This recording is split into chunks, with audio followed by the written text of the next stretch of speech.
Hi guys, welcome to my channel. Today I will discuss about the very important topic, that is legal reserve ratio, cash reserve ratio and repo rate and reserve repo rate.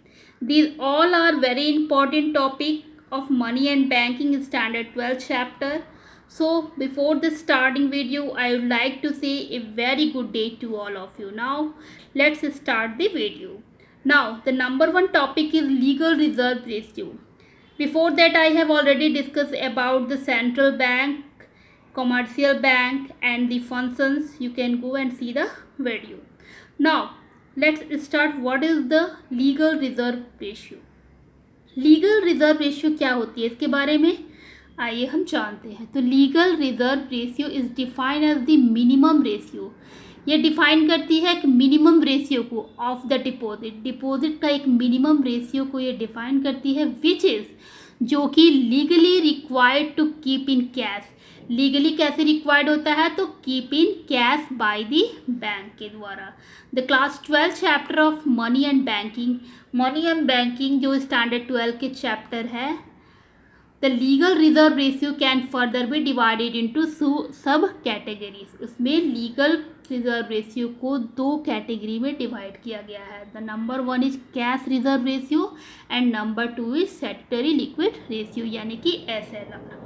Cash reserve ratio यानी कि CRR, cash reserve ratio is that part of the legal reserve ratio which the bank have to keep with the central bank.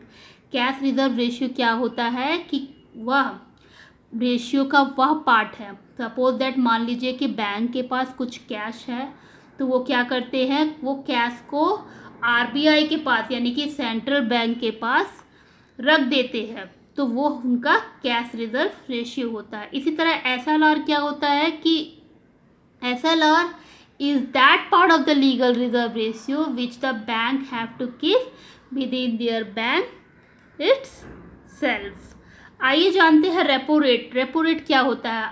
अक्सर आप लोग सुनते होंगे कि repo rate के बढ़ने या घटने से इन्फ्लेशन पे डायरेक्ट या इनडायरेक्ट असर पड़ता है. तो रेपो रेट क्या होता है कि जब हमें लोन की ज़रूरत होती है तो हम लोग क्या कहाँ जाते हैं, कमर्शियल बैंक के पास जाते हैं. इसी तरह क्या होता है कि कमर्शियल बैंक जो है उसके पास जब पैसे ख़त्म हो जाते हैं, जब लिक्विडिटी यानी कि कैश ख़त्म हो जाते हैं, तो वो क्या करते हैं, RBI के पास जाते हैं. जिस तरह से हम कमर्शियल बैंक के पास जाते हैं लोन लेने के लिए, उसी तरह से कमर्शियल बैंक किसके पास जाते हैं, RBI के पास जाते हैं. और RBI क्या करती है, उन्हें लोन देती है. सपोज दैट जब कोई एक पर्सन है और वो बैंक में जाता है, कमर्शियल बैंक के पास जाता है लोन लेने के लिए, तो उस पर उसे 10%, 20%, 50% अकॉर्डिंग टू दैट क्या करते हैं कि इंटरेस्ट लेते हैं. कौन इंटरेस्ट लेता है, कमर्शियल बैंक लेते हैं.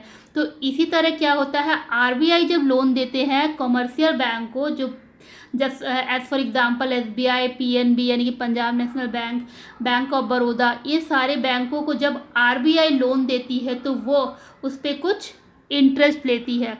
वही इंटरेस्ट क्या हो जाता है, रेपो रेट कहलाता है. तो repo rate is defined as the rate at which the central bank of the country lends money to commercial bank in case of shortage of fund so as to maintain the liquidity, अपने liquidity को maintain करने के लिए. To simplify in our class 12 notes on money and banking, the percentage of the amount which the commercial banks have to pay to the central bank is called the repo rate. जो commercial bank पैसा fund लेती है, किससे, RBI से लेती है, तो उसके बदले में उन्हें कुछ परसेंटेज इंटरेस्ट देना पड़ता है. किसे देना पड़ता है, तो सेंट्रल बैंक को देना पड़ता है. The amount which the commercial bank have to pay to the central bank, उसे ही हम क्या कहते हैं, रेपो रेट कहते हैं. तो central bank usually increase the repo rate. Usually क्या करती है, सेंट्रल बैंक जो है कमर्शियल बैंक को रेपो रेट बढ़ा कर देती है ड्यूरिंग इन्फ्लेशन के दौरान, which ultimately helps in reducing the money supply and helps in controlling inflation. जब रेपो रेट बढ़ा कर देती है तो क्या होता है कि कमर्शियल बैंक जो जनरल पब्लिक को है वो लोन ज़्यादा इंटरेस्ट पे देती है, और जब ज़्यादा इंटरेस्ट पे देती है तो लोगों के पास लिक्विडिटी यानी कि कैश कम मात्रा में पहुंचती है, और जब लिक्विडिटी कैश कम मात्रा में लोगों के पास पहुंचती है तो इन्फ्लेशन होने की संभावना नहीं होती है और इन्फ्लेशन पे कंट्रोल होता है। तो इसीलिए क्या करती है सेंट्रल बैंक जो है वो हमेशा रेपो रेट को बढ़ा कर देती है। किसे देती है? तो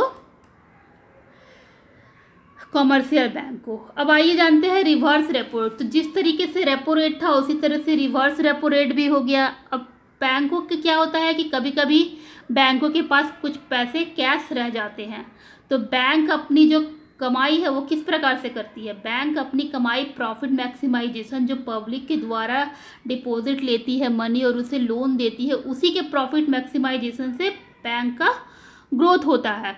तो जब पैसा एक दो दिन तक बैंक में रह जाता है तो उससे प्रॉफिट पाने के लिए क्या करती है बैंक? उस पैसे को आरबीआई के पास रखती है, और आरबीआई के पास रखती है, और आरबीआई जो कुछ परसेंटेज इंटरेस्ट देता है कॉमर्शियल बैंक को, वही हो जाता है रिवर्स रेपो रेट। जब कॉमर्शियल बैंक इंटरेस्ट देता है आरबीआई को यानी कि सेंट्रल बैंक को, तो वो हो जाएगा रेपो रेट, और जब सेंट्रल बैंक कॉमर्शियल बैंक को इंटरेस्ट देगा तो वो हो जाएगा रिवर्स रेपो रेट। तो reverse repo rate is defined as the rate at which central banks borrow from the commercial bank of the country.